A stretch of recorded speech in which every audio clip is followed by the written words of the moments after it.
FM 89.1, Radio Universidad.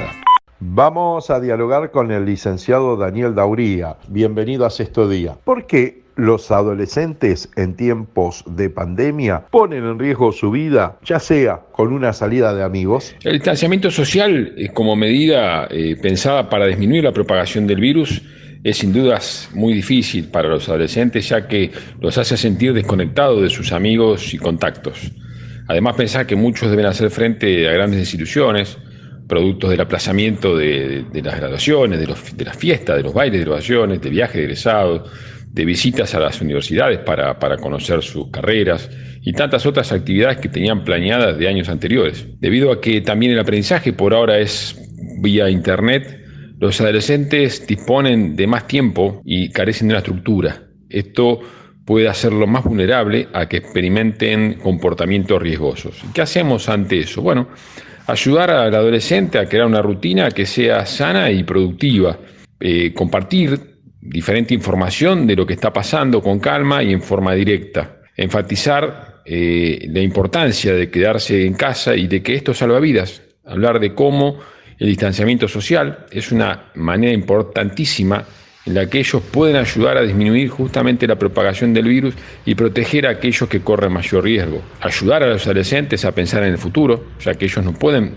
programarlo o verlo. Prestar vital atención a los adolescentes que sienten tristeza. Ojo con esto, hay muchos adolescentes deprimidos, con mucha desesperanza, nerviosos, enojados durante la pandemia, y de ellos son quienes tenemos que poner énfasis, ya que es muy probable que necesiten de más ayuda. Me gustaría que nos pueda analizar lo que ha pasado hace algunos días en Capital Federal, más precisamente en la zona de Obelisco, donde un grupo de jóvenes quemaron barbijos. ¿Por qué? ¿Para qué? Mira, este es un tema al que puse una especial atención. Te cuento por qué. El argumento en que se basa es justamente que el aislamiento no funciona como una medida de seguridad para reducir el contagio. Y fíjate que esta protesta justo se da en medio de la creciente curva de contagios que se va registrando en todo el país. ¿Qué generó esta medida en la gente? Repudio e indignación. O sea, más repudio e indignación que adhesiones. Y más si pensás en el personal de la salud que está dando su vida justamente para salvar vidas. Arder en la hoguera, juntarse alrededor del fuego, el mito del fuego en las culturas es un símbolo muy fuerte y poderoso. Pero hereje no es quien arde en la hoguera, sino quien lo enciende, decía Shakespeare. Así que considero que debemos refutar a los negadores de la ciencia y de la razón. La despedida de un ser querido antes existía, ahora no.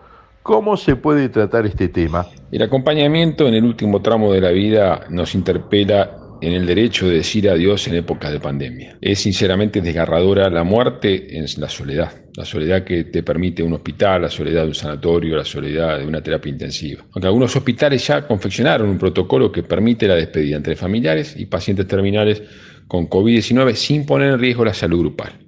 Esto tiene requisitos, por ejemplo, el familiar que realiza la visita debe no pertenecer a ningún grupo de riesgo y cumplir con las normas que permitan también que pueda acariciar al paciente de forma directa, con guantes, y que preferentemente con una cierta distancia puede hablarle al oído diciendo aquellas cosas que necesita decir y le va a servir para poder iniciar este duelo. Tras esta visita, el familiar puede regresar a su casa, instruido sobre los síntomas potenciales que puede tener, que pudieran aparecer, y sin la obligación de realizar la cuarentena ni someterse a hisopado o ninguna otra práctica, ya que el protocolo parte de la base de que el visitante está sujeto a los mismos riesgos que el personal sanitario. Respecto a los velatorios y el ingreso a muchos cementerios todavía está totalmente restringido o vedado a pocas personas. Preparamos protocolos con ingresos limitados de dolientes, con toma de temperatura y cumplimientos de estrictas medidas de seguridad, pero realmente aún no prosperaron. ¿Qué hacemos? Bueno, transmisiones por Zoom con varios familiares, oficios religiosos online. Cuando se trata de crematorios dentro de cementerios parques o parcelas en el mismo contexto, la cosa ya es más diferente porque el aire libre y las grandes manzanas del lugar te permiten un distanciamiento social seguro, y en este caso se permite el ingreso de un grupo limitado de familiares para que puedan presenciar el procedimiento que realiza la funeraria en ese lugar. Las condolencias online, con el uso de aplicaciones específicas que permiten compartir en redes fotos, videos y saludos, son un complemento muy recomendado para también procesar el duelo. ¿Cómo viven esta larga cuarentena los integrantes de los grupos de riesgo? Y lo viven con miedo. En el caso de los adultos mayores, su sabiduría los hace saber qué cosas les hacen mal. Se sienten solos porque no todos manejan los artilugios de la tecnología. Nosotros, como profesionales de la salud, recomendamos que se sumen a los programas que ofrecen su tiempo para conversar con quienes están solos durante el aislamiento por el COVID-19. Se generan vínculos en estos lugares conversando y se llegan incluso a prometer que estas charlas continuarán en forma presencial una vez que la pandemia se termine. Y se dan ánimos mutuamente en un momento de gran fragilidad mundial. Y desde los dispositivos de escucha invitamos a que puedan expresar todo lo que en verdad están sintiendo durante el aislamiento. Creemos que justamente está por ahí el camino a poder paliar este miedo y esta angustia que genera aquellas personas que se saben más cerca del riesgo de padecer esta maldita enfermedad. ¿Por qué los infectólogos y médicos no logran hacer respetar la cuarentena? ¿Salir o quedarse en casa? No, la recomendación es salir lo justo y lo necesario, porque la única vacuna que tenemos hoy en la actualidad es justamente evitar el contacto. Indudablemente los infectólogos y los médicos esto lo dicen hasta el cansancio, pero fíjate que aún así la medida se transgrede y muchas ciudades han tenido que retroceder a fases anteriores. Entonces, ¿por qué fracasan las estrategias para frenar los contagios? Y porque hoy la respuesta no es médica, sino que es de índole psicológica y sociológica. ¿Por qué? Porque operan defensas psíquicas, que son negación y proyección. Esto lo planteó en forma magistral un investigador del CONICET, Daniel Feinstein, hace unos días. Estamos ante un momento en que las cuestiones afectivas superan justamente las racionales y es un momento peligroso porque se empieza a ignorar el riesgo, se lo minimiza y muchos creen que ya han contraído el virus y hasta están inmunizados y así actúan en la vida. Aceptar la propia muerte o la enfermedad nos resulta muy difícil, aún en un momento en que es fácil hablar de ello y cotidiano verlo, ¿no?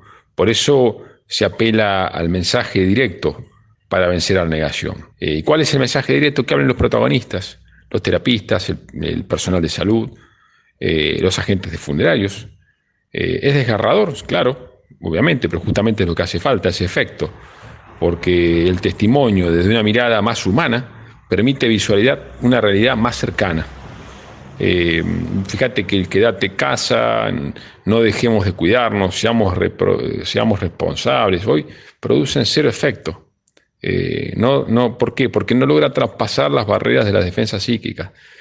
Por ejemplo, tiene más efecto una foto de un paciente de cáncer terminal en un paquete de cigarrillos que si pusieras la leyenda cuídate, cuidanos. Necesitamos ver la realidad sin velos. Y la realidad es que hay muchos contagiados, que se replican los contagios y que muchos no se recuperan más. Y muchas familias que entraban a la guardia de un hospital con un familiar y saldrá sin la posibilidad ni siquiera de despedirse de sus hijos, de su padre, de sus seres queridos. Entonces nosotros necesitamos saber esto. Esta es la verdad y esta es la toma de conciencia. Me interesaría su reflexión sobre las vacunas y la aceptación. ¿Qué opinión le merece?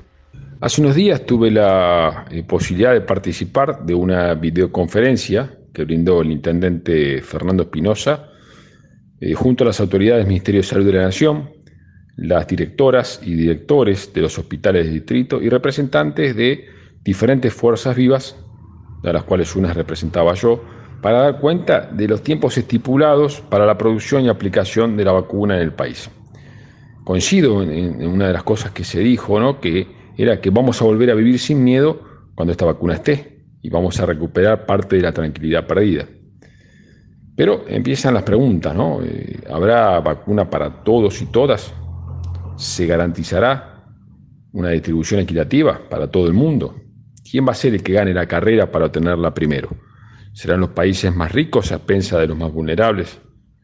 Y después un poco también recordar que salvo la viruela, no se conoce una erradicación completa de enfermedad infecciosa. O sea, debemos esperar la vacuna para inmunizarnos y retomar parte de la cotidianidad perdida.